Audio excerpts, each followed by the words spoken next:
Good morning, good afternoon. Welcome everybody. Bonjour, bon après-midi.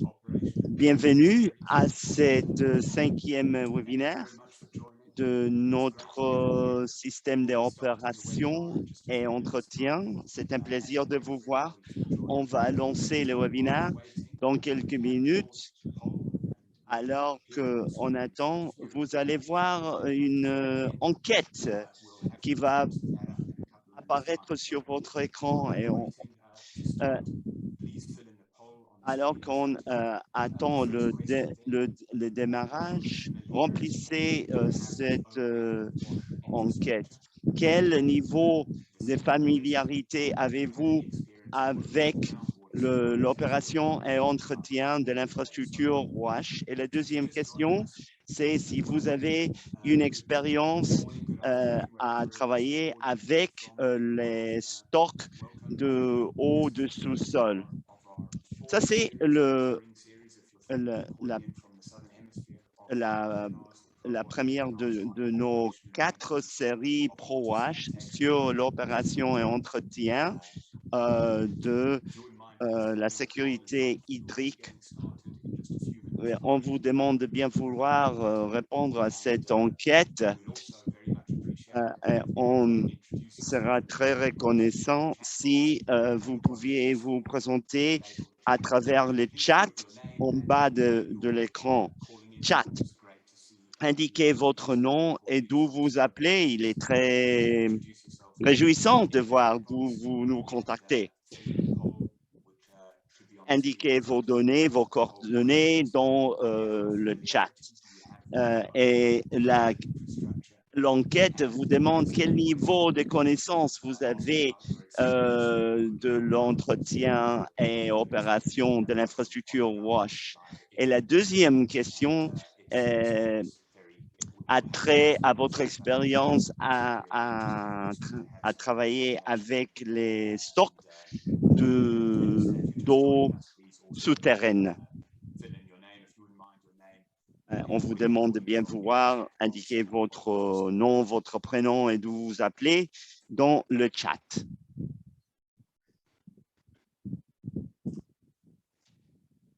S'il y a des francophones, je vais passer à vous traduire les 4 questions, les 4 réponses possibles de chaque question. Pour la première sur... Non, pas de temps.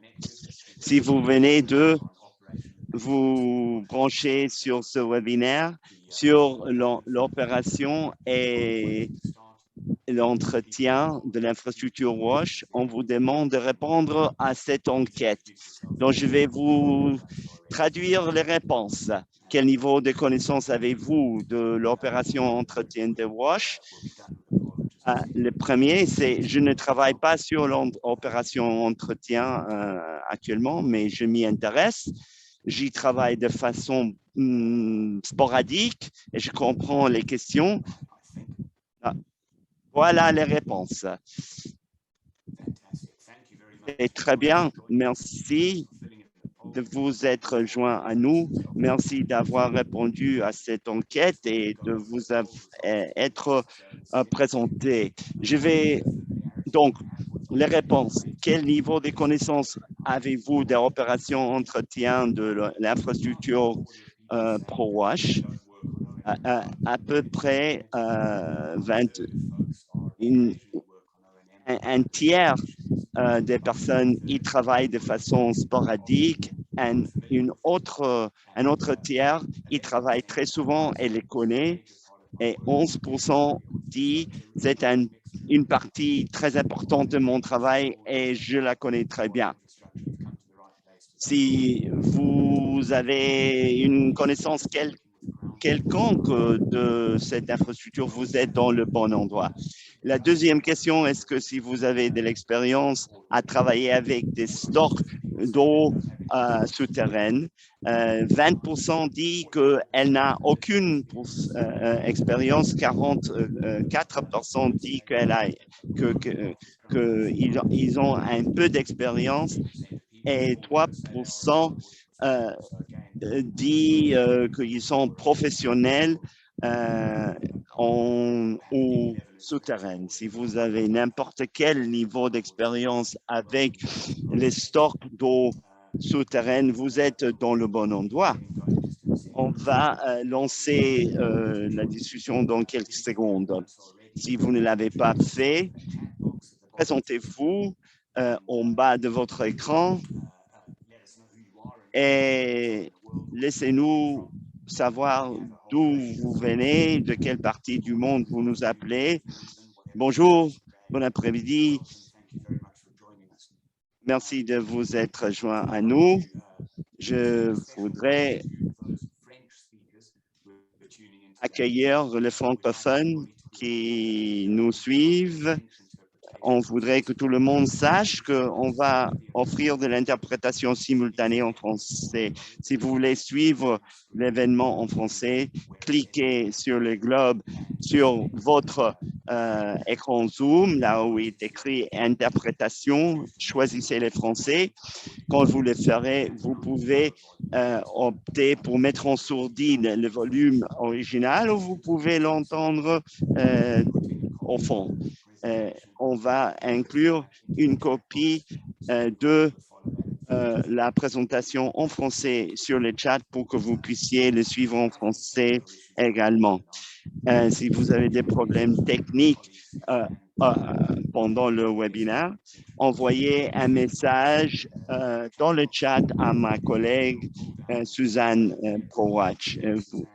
Vous pouvez choisir, Suzanne, elle est notre spécialiste technique qui pourra nous aider. Je m'appelle Jude Coving, je suis spécialiste en infrastructure hydraulique et gouvernance. Et pour ceux qui ne connaissent pas ProWash, on est une initiative pour l'assistance humanitaire dirigée par Save the Children. ProWash essaie d'offrir un soutien technique à nos partenaires de mise en œuvre pour partager les connaissances. Et toute personne qui s'intéresse à savoir plus sur ProWash est invitée à visiter notre site web. Et si vous cliquez sur le lien dans le chat, il y a plus d'informations sur ProWash. Présentez-vous dans le chat si vous ne l'avez pas déjà fait. On voudrait savoir d'où vous venez et qui vous êtes. Et juste quelques détails logistiques. Après le webinaire, on aura le présentateur dans une minute. Indiquez vos questions dans la boîte QA, questions-réponses. Pas dans le chat. Vous verrez dans la partie inférieure de votre écran les initiales QA. C'est là où vous devriez poster vos questions. Ne vous inquiétez pas si on n'arrive pas à répondre à vos questions, on y répondra. Toute question à laquelle on ne répond pas dans le webinaire, on enverra la liste complète de vos questions au présentateur et il vous répondra. Ne vous inquiétez pas si vos questions n'ont pas de réponse ici, mettez-la dans la boîte QA à n'importe quel moment. N'hésitez pas à le faire.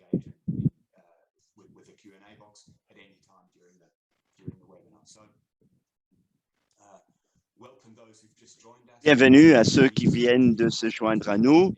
Présentez-vous dans la boîte du chat. Si vous voulez l'interprétation française, choisissez le globe et cliquez sur français.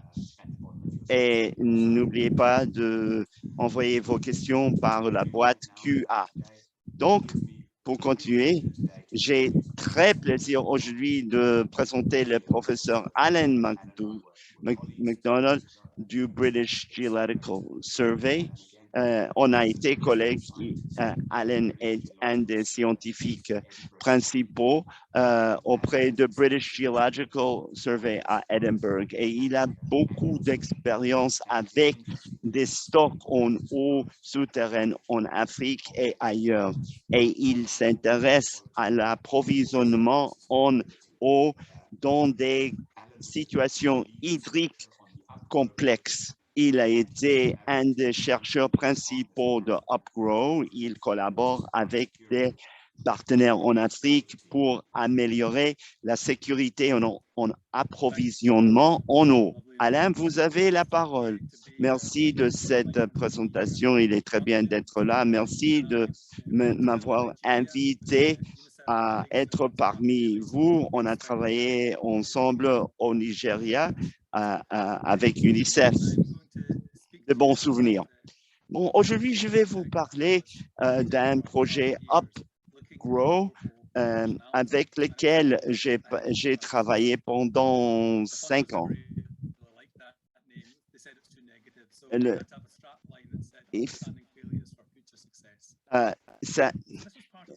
C'est comprendre les échecs pour la réussite future. Il y a eu 5 projets. Il y avait, si vous voulez savoir plus de UpGrow, cherchez à Google. La diapo suivante, s'il vous plaît. Donc, le projet que je dirigeais, la crise cachée, a duré de 2015 à 2020. C'était un consortium.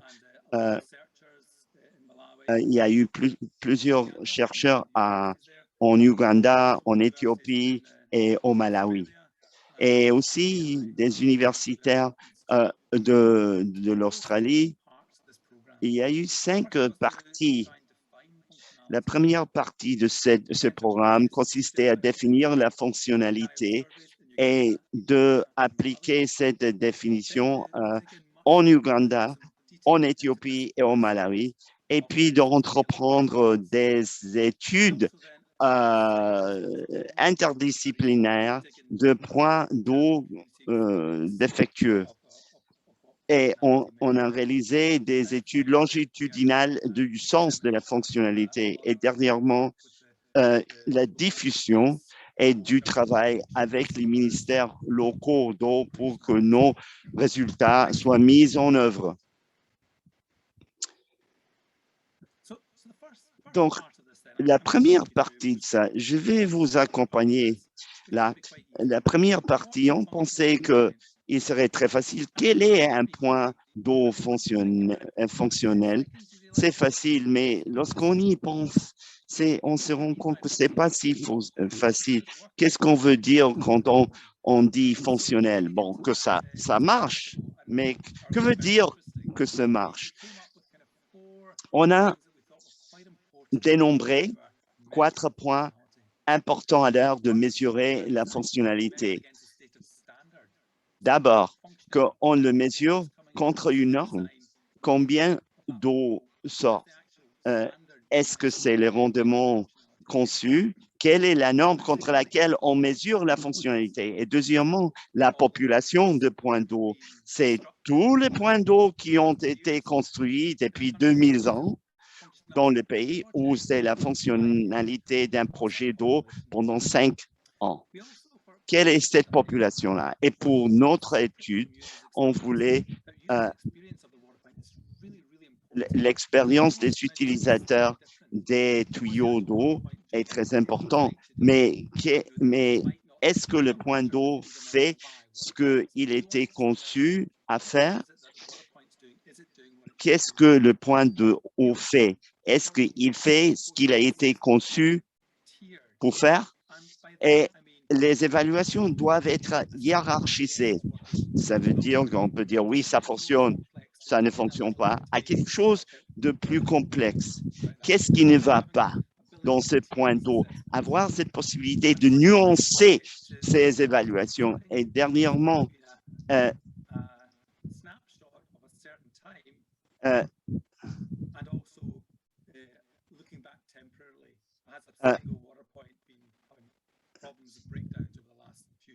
regardez le problème des pannes. Il y a une différence entre un instantané et un suivi temporel. Donc, ces diagrammes expliquent ce qu'on faisait. À gauche, il y a notre définition de base. Est-ce que l'eau coule? Ça, c'est la définition de base. Après, est-ce que ça vous donne la quantité dont vous avez besoin? Est-ce que la quantité est suffisante? Est-ce que vous recevez la quantité de travail nécessaire? Et finalement, depuis combien de temps ça marche ou depuis combien de temps ça ne marche pas? Est-ce qu'il a été inactif pendant plus d'un an, par exemple? Donc, on a toute une échelle de pleinement fonctionnel à faible rendement. La prochaine, s'il vous plaît.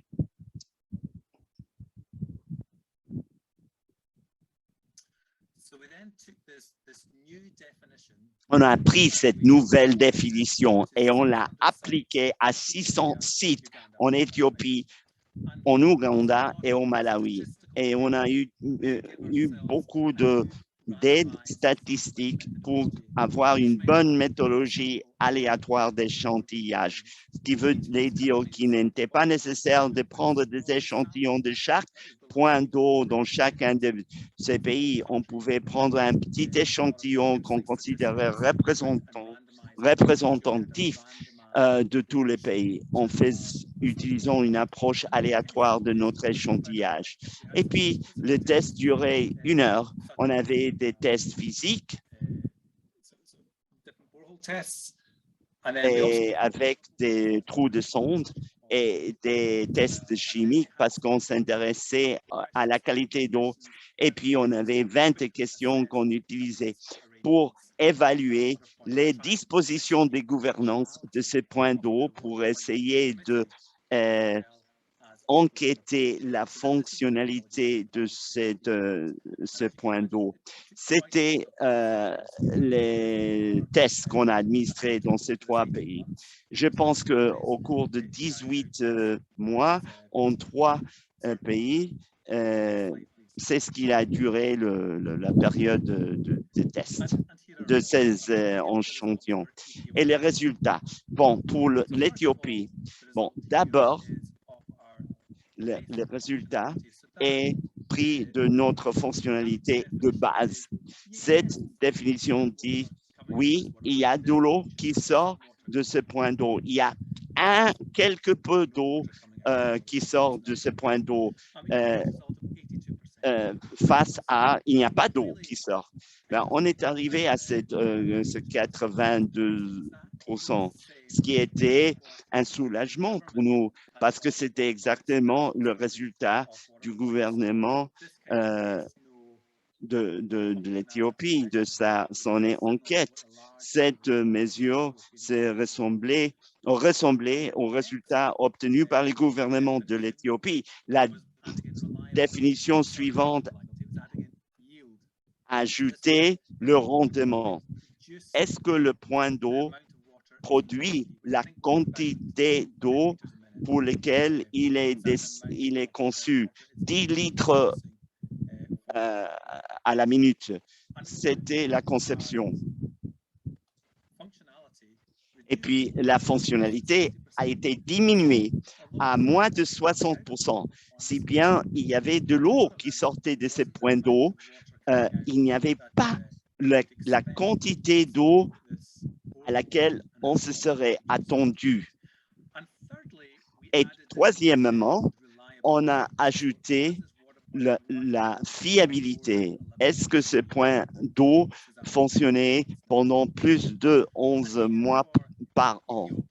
Et ici, pour l'Éthiopie, on a découvert que donc ce pourcentage a été réduit à 45%. 45% des points d'eau fonctionnaient la plupart de l'année et donnaient les rendements souhaités. Et plus de la moitié ne donnait pas le service en eau escompté. Et dernièrement, on a examiné certaines bactéries et lorsque on ajoute ça, on voit que seulement 20% donnaient la quantité désirée de la bonne qualité. Donc, cette approche par étapes est très utile pour passer derrière les chiffres de fonctionnalité. On entend 80%, 60% et 90% des points d'eau sont fonctionnels, mais si on voit vraiment les services et la quantité et la qualité d'eau fournie, on a un résultat beaucoup plus nuancé. C'est intéressant.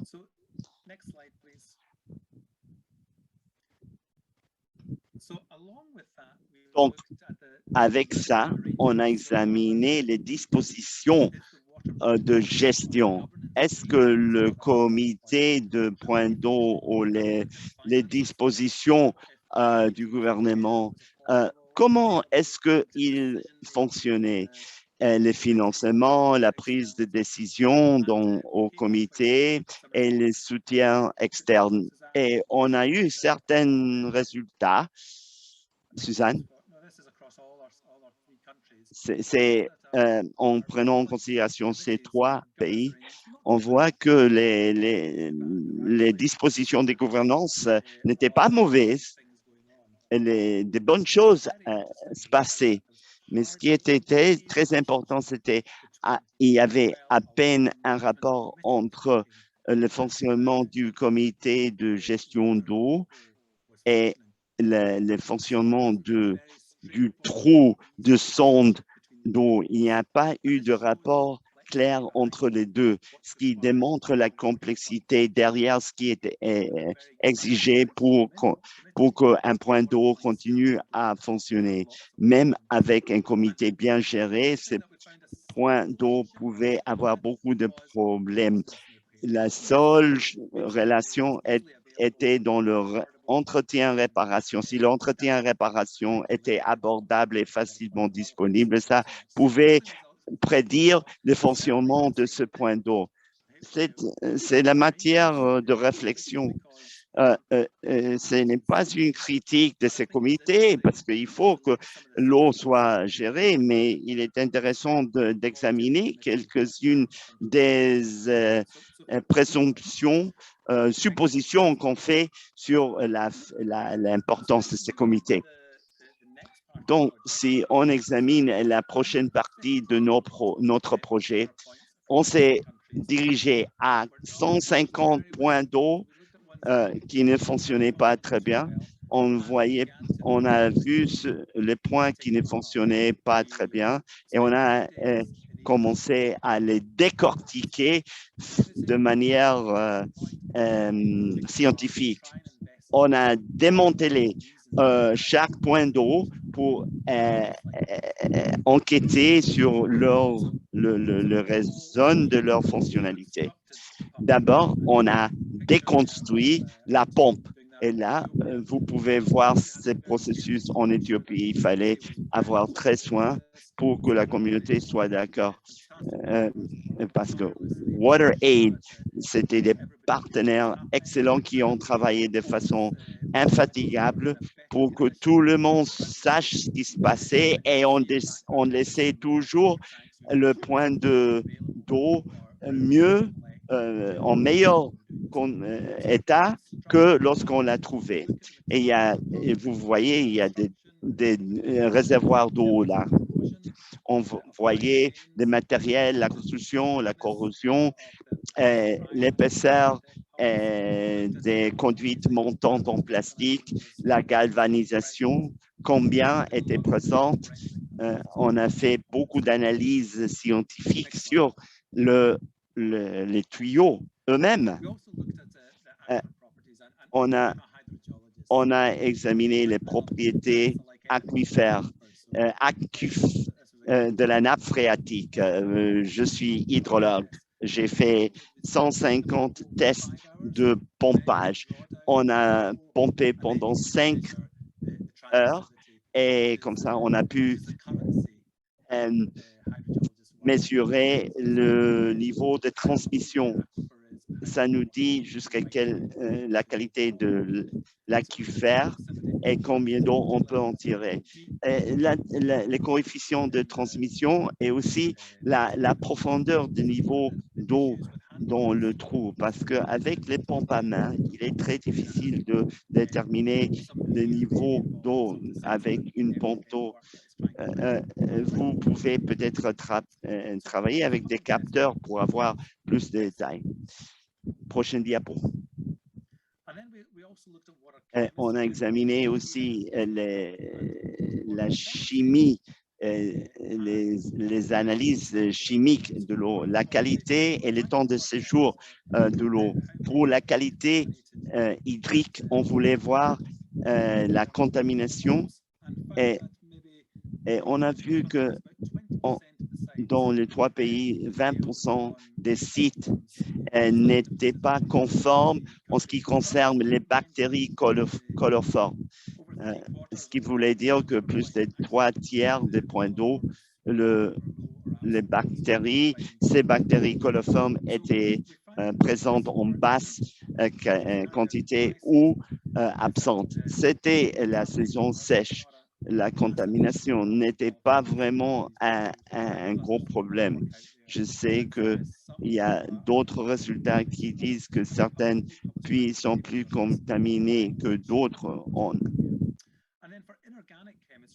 Et pour la chimie inorganique, 10% des sites ont échoué en ce qui concerne la chimie inorganique. Et puis, le temps de séjour pour voir l'âge de la nappe phréatique et comment on recharge l'eau avec l'eau de pluie. S'il y a ces 2 gaz dissous dans l'eau, ça veut dire que ce stock a été rechargé dans les dernières 50 ans. Puis, on a utilisé une caméra du trou de sonde pour voir la construction du trou, pour voir la construction de l'écran et pour voir des problèmes d'éclavement, de fondage. Et avec ça, on a eu un groupe de scientifiques sociaux qui étaient présents en même temps que l'équipe physique. Au fur et à mesure qu'on réalisait le travail physique que vous voyez dans le fond, l'équipe de sciences sociales a eu des groupes de discussion pour examiner certains aspects, pour voir par exemple l'historique de panne. Qu'est-ce qui se passait lorsque un trou de sonde tombait en panne? Comment est-ce qu'on le réparait? D'où provenait l'argent? On examinait aussi les impacts de la panne. Lorsque la panne survenait, qu'est-ce que les gens faisaient pour obtenir de l'eau? Comment les groupes marginalisés se débrouillaient? Et pour 12 communautés, on a mené à bien des études longitudinales avec des membres du village qui tenaient des journaux. Fatis Taylor et Luke Whaley sont chargés. Il y a eu de la recherche des sciences sociales sur ce thème. Donc, alors que j'arrive à la fin de ma présentation, je voulais partager avec vous quelques résultats. Après, on ouvrira le débat. Il y a des études physiques. J'ai 5 résultats ici. Le premier résultat par des recharges, du rechargement. Est-ce que c'est durable. Est-ce que les stocks d'eau souterraine se rechargent avec la pluie? Ce que ce travail et d'autres travaux ont révélé est que pour les stocks en eau qui ne dépensent beaucoup d'eau, se rechargent de façon séparément. Il y a une étude séparée en Éthiopie qui travaille sur les sécheresses prolongées. Et là, on voit que les stocks en eau étaient assez résilientes et après se recharger. Ça, c'est une bonne nouvelle. Si vous commencez à tirer 10 fois plus d'eau, mais pour les stocks en eau ruraux, ce n'est pas vraiment une question signifiante. Deuxièmement, la corrosion était omniprésente. S'il y avait de l'acier galvanisé, il y a eu de la corrosion. Parce que si vous mettez du fer galvanisé en eau, il commence à souffrir de la corrosion. Et là, vous voyez un tuyau prolongateur, une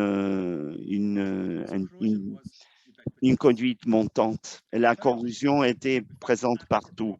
Troisièmement, les propriétés aquifères avaient une forte influence sur la fonctionnalité. Vous voyez 3 pays, la transmissivité était bonne, l'eau coulait rapidement et à travers les catégories de fonctionnalité, surtout en Ouganda et en Éthiopie, plus de points de fonctionnalité des points d'eau et se donner là où la transmissivité était bonne. Quatrièmement, on découvre que la conduite montante ne répondait pas aux normes, à ce que suggéraient les normes. Si on voit les normes pour différentes pompes, le tuyau prolongateur n'était pas ce qui était conçu. La ligne montre la norme, mais ce n'était pas ça. Peut-être c'était à cause de la corrosion. On ne sait pas exactement pourquoi. Il y a d'autres projets qui essaient de déterminer ça. Mais la norme et les conditions de cette conduite étaient au-dessous de la norme. Et si une pompe à main a des problèmes pour tirer de l'eau de plus de 40 mètres, il y a certaines pompes. On avait des problèmes lorsque le niveau d'eau était très profond. Et c'est à cause de la concurrence avec d'autres utilisateurs. Il y a eu des fermes et de l'agriculture qui tiraient beaucoup d'eau et ça concurrençait les pompes à main. Moi, je viens de dire que les pompes, que généralement en Afrique, les niveaux d'eau sont suffisamment peu profonde pour qu'on puisse utiliser une pompe à main, mais là, ce n'était pas le cas. Et pour les résultats de sciences sociales, je vais les passer brièvement en revue. On a trouvé des résultats vraiment intéressants. Ukulele a écrit plusieurs travaux sur ça et mes collègues ont participé à cette discussion. Mais le premier résultat, c'est que la question de suivre les courants. Et lorsque je dis ça, je veux dire suivre ce qui est là déjà. On a trouvé que la gestion qui fonctionnait était la gestion qui utilisait des structures déjà existantes en lieu de construire une autre structure. C'était peut-être un groupe d'église, un groupe agricole un groupe de femmes. Des différentes structures déjà présentes avaient tendance à fonctionner bien. Et c'est sur elles que la communauté retombait pour faire fonctionner les points d'eau. Mais derrière ça, il y a d'autres questions. Qu'est-ce qui se passe avec les inégalités existantes? Est-ce que les structures actuelles pérennisent ces inégalités? Il vaut la peine d'y réfléchir. Deuxièmement, les défis. On a trouvé que les points d'eau avaient besoin d'un soutien externe pour fonctionner bien. Quelqu'un devait venir les réparer, du secteur privé ou du district. Et très souvent, les demandes dépassaient la capacité. Le puits était là, mais on pouvait vraiment pas les réparer, surtout lorsqu'il s'agissait des conduites montantes. Il y a eu vraiment un défi pour obtenir le soutien nécessaire parce que les points d'eau ont besoin d'un soutien et la plupart des communautés par elles-mêmes ne sont pas à même de réparer les tuyaux prolongateurs. Et les cosmovisions des gens, les points de vue du monde configurent les dispositions locales de gestion d'eau. Pour nous, c'était de réfléchir à comment des différentes situations exigent des différentes solutions. Si une solution fonctionne très bien en Ouganda, au Kenya, l'appliquer ailleurs pourrait ne pas réussir. Il faut prendre en considération les cosmovisions différentes des gens. Et dernièrement, l'énorme pression qu'on trouve sur les points d'eau locaux. On a vu ça à travers les journaux communautaires. Il y avait toujours quelque chose qui se passait, un enterrement, un mariage. Il y avait toujours une forte demande sur ces points d'eau et leur communauté pâtissent d'un stress hydrique important et il faut négocier. Bon, je vous laisse quelques pensées de réflexion. D'abord, pour montrer que ça c'est l'équipe de notre projet, 40 chercheurs entre 3 pays, le Royaume-Uni et l'Australie. On pense qu'il y a eu 20 années personne dans le travail de champ sur le terrain. Donc, d'abord, les définitions ont de l'importance de 82% à 22% en Ouganda, suivant les définitions qu'on choisissait. Les définitions ont de l'importance. Deuxièmement, les gens gèrent l'eau de manière différente et penser à utiliser des structures différentes. Cette idée de suivre les courants, de voir ce qui est là et de voir les cosmovisions des gens. Troisièmement, la mauvaise fonctionnalité et la demande élevée ont des impacts réels et fréquents sur les communautés, et surtout sur les communautés marginalisées. Si un point d'eau ne fonctionne pas pendant certains mois, ça cause des problèmes réels, surtout auprès des communautés marginalisées. Les raisons des défaillances sont complexes, des mauvaises aquifères, une nappe phréatique profonde, la qualité de construction du matériel. Donc, un entretien régulier est nécessaire. Les conduites montantes vont échouer. Il faut concevoir les problèmes en prenant en considération la nécessité de l'entretien. Et troisièmement, l'importance du gouvernement du district et du gouvernement national. Je sais que vous y êtes impliqués. Le gouvernement doit pouvoir appuyer l'aide pour faire opérer et entretenir ces pompes à eau. Et à l'avenir, on s'intéresse à une nappe phréatique et des stocks en eau de plus grand rendement.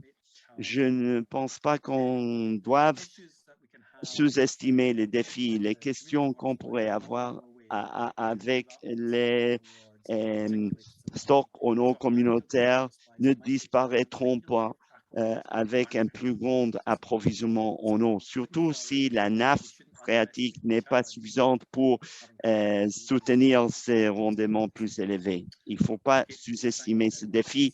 Merci bien. Et avec ceci, je mets fin à ma présentation.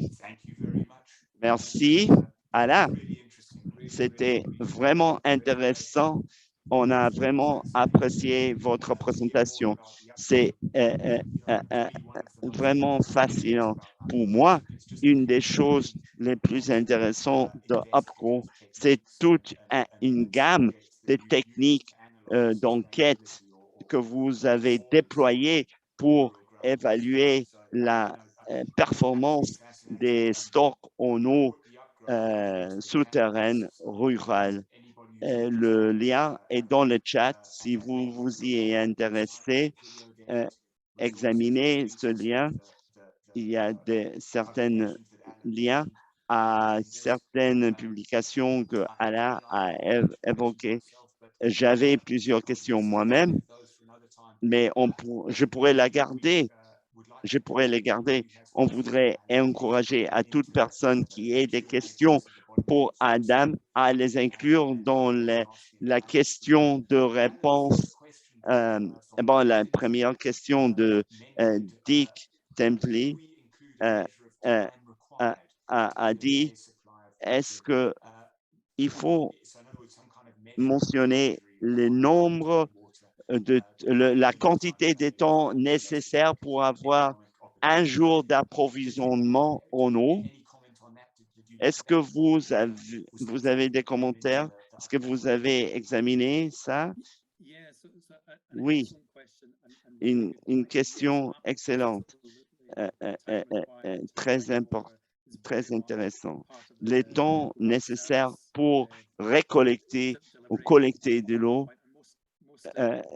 faisait partie intégrale de la performance d'un point d'eau. La plupart des gouvernements prennent cela en considération comme partie de leur ODD.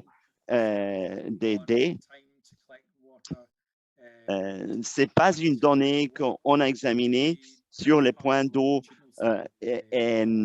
individuels, mais ça faisait partie de nos études longitudinales avec les journaux communautaires lorsqu'on voyait combien de temps mettaient les gens à collecter l'eau.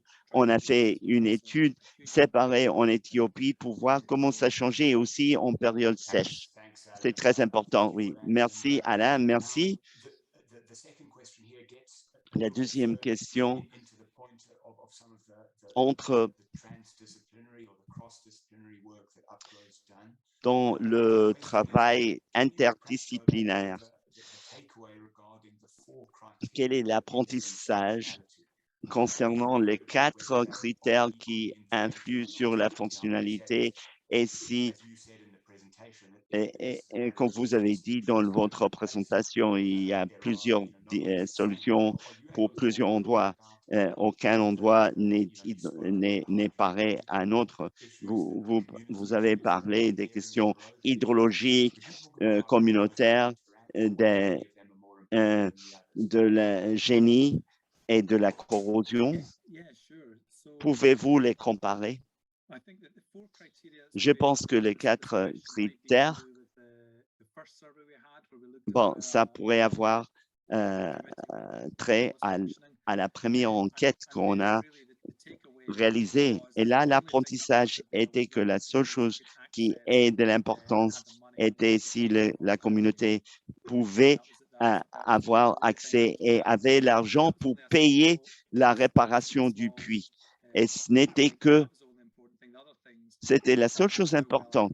Les autres choses comme par exemple l'organisation d'un comité de district était organisé ou comment il faisait face à ses finances n'avait pas une grande influence. Dans une enquête plus large, il y a eu vraiment une multiplicité de choses importantes, mais une d'elles serait la norme, la conformité à la norme des pompes. Les normes de l'équipement ont une mauvaise qualité menée à une plus grande corrosion et les points d'eau n'étaient pas bien situés. L'accès aux aquifères n'était pas bon et ceci avait trait à la capacité d'un soutien externe pour aider à entretenir ce point d'eau lorsque les choses tournaient mal.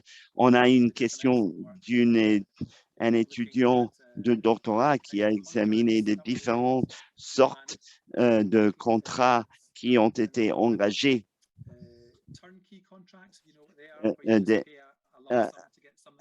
Des contrats où vous payez une quantité d'argent pour faire quelque chose.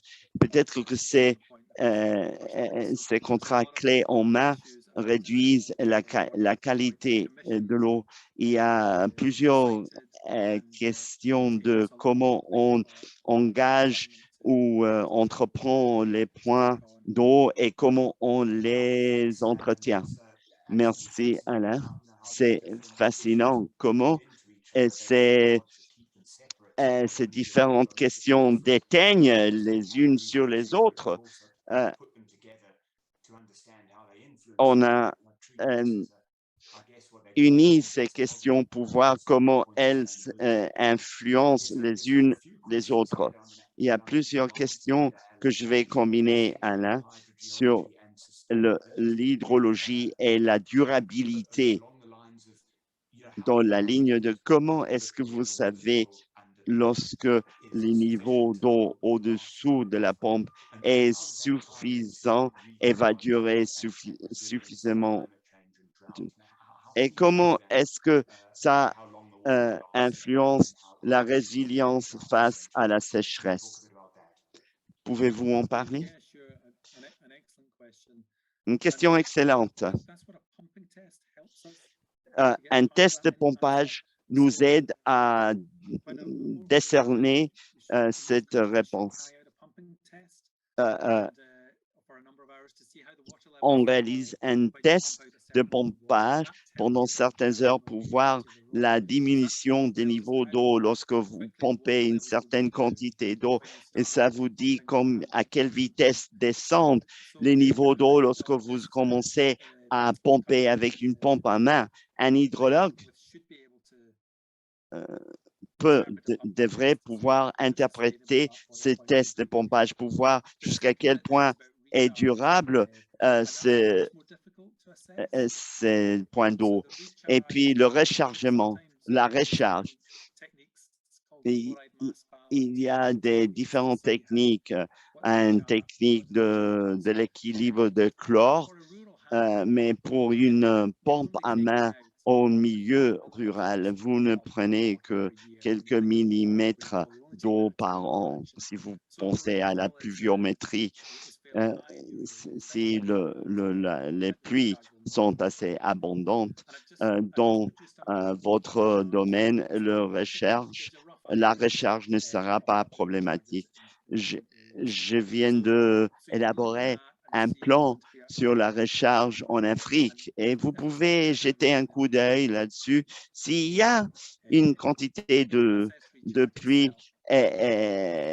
considérable, ça devrait marcher. Voir la recharge est complexe.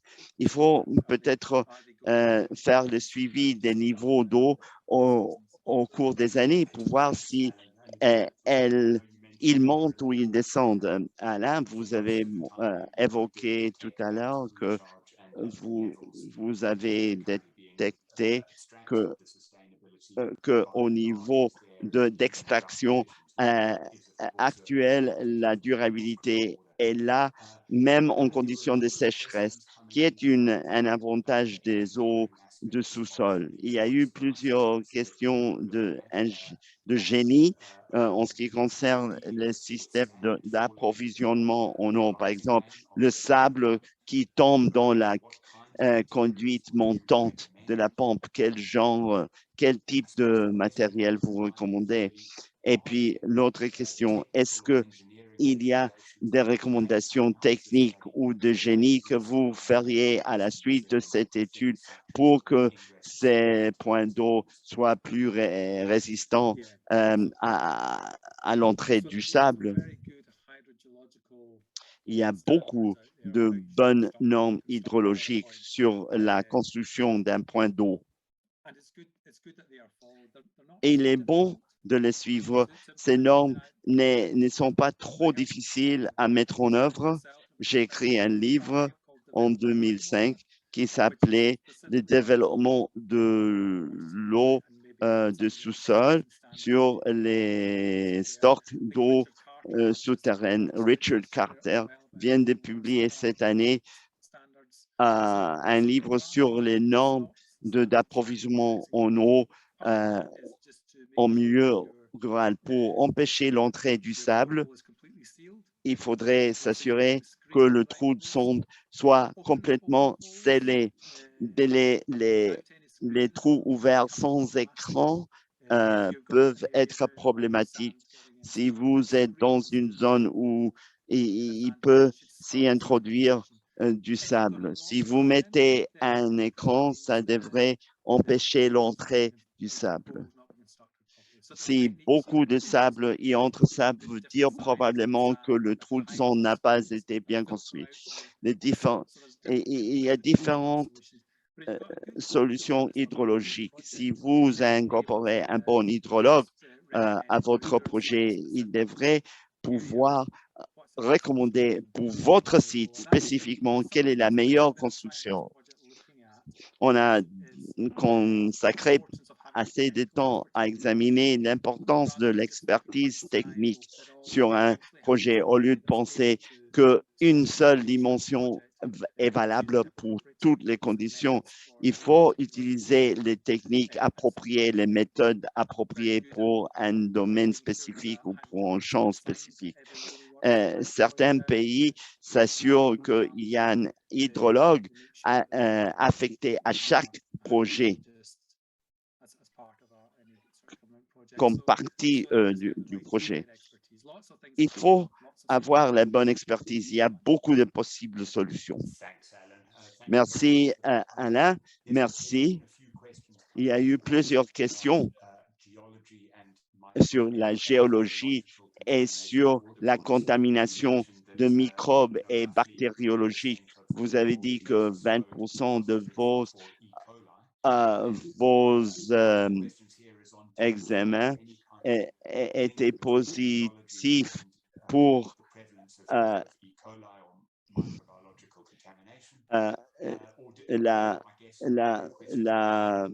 contamination microbiologique.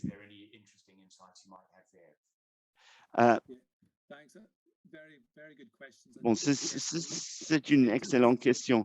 On a examiné ça, on a examiné la géologie et vis-à-vis des contraintes de qualité d'eau.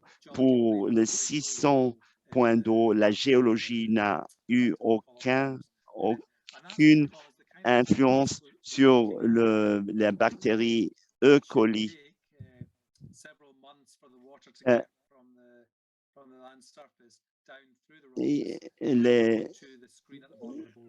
L'eau passe certains mois à passer de la surface jusqu'à l'écran. Donc, c'est suffisamment pour... Donc, la question principale est la construction du point d'eau. Même si la pompe à eau est bien connectée, si le trou de sonde n'est pas bien cimenté, il y a de l'eau qui passe par la terre et entre par le trou de sonde. Et ça, c'est la qualité la question la plus importante vis-à-vis d'une mauvaise qualité d'eau, c'est la mauvaise construction. Mais donc, il y a une réponse facile, améliorer la construction. Et vous avez déjà mentionné que le besoin de traiter les niveaux d'eau, et ça, c'est très important pour la durabilité, mais aussi un suivi de la qualité d'eau. Votre étude démontre que faire le suivi de la qualité de l'eau est très important. Oui, mesurer la qualité d'eau, surtout pour voir la nuisance. Si vous avez du plomb ou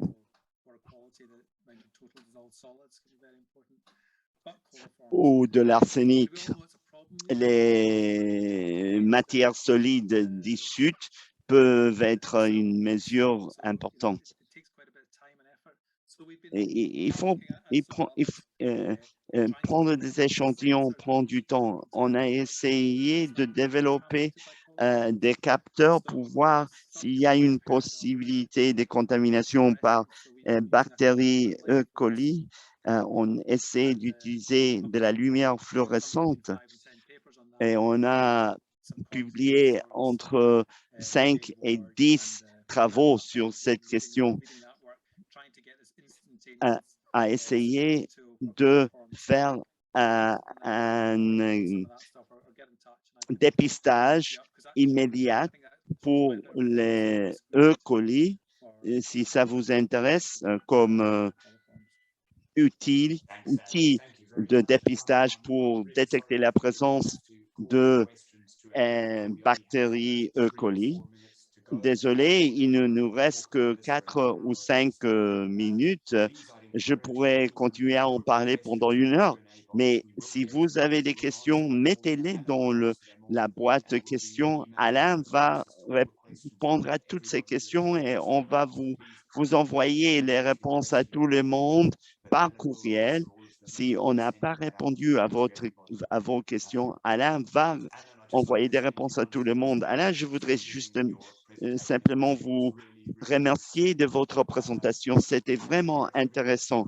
J'encourage tout le monde à examiner le site web de APRO où on peut trouver toutes les ressources et des liens à d'autres ressources et d'autres études menées par des collègues comme Alain a mentionné. Ils ont investi 20 personnes années dans cette étude. Et dans ces moments de clôture, on va inclure sur l'écran une autre enquête, un autre sondage. On vous demande de bien vouloir les remplir. Ça nous aide à comprendre qui assiste au webinaire. La première question, c'est dans votre domaine, dans d'autres zones, quelles sont les principales raisons pour la défaillance des stocks d'eau souterraine? Et deuxièmement, est-ce que vous avez trouvé que le contenu de ce webinaire a été pertinent pour votre travail? Si vous pouviez y répondre, ça nous serait d'une grande utilité. Et comme je dis, n'hésitez pas à inclure vos questions dans la boîte QA. Alain va y arriver. Et je vous rappelle qu'une copie de la présentation, un enregistrement de la présentation en anglais et en français sera disponible à partir du site